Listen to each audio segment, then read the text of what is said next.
ஜல்லிக்கட்டு விவகாரத்தில் தமிழர்களின் உணர்வுகளை புரிந்து கொண்டு மத்திய அரசு நடவடிக்கை எடுக்க வேண்டும் என்று திமுக தலைவர் கருணாநிதி வேண்டுகோள் விடுத்துள்ளார்.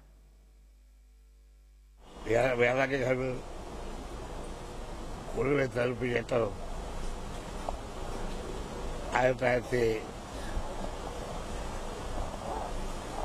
1960 திருத்தம் கொண்டு வந்து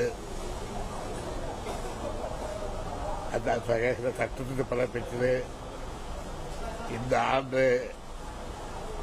ஜல்லிக்கட்டு விளையாட்டை நடத்துவதற்கான அனுமதிகளை வழங்க உதவிட வேண்டும் என்று திராவிட முன்னேற்ற கழகத்தின் சார்பில் பிரதமர் நரேந்திர மோடி அவர்களை கேட்டுக்கொள்கிறேன்.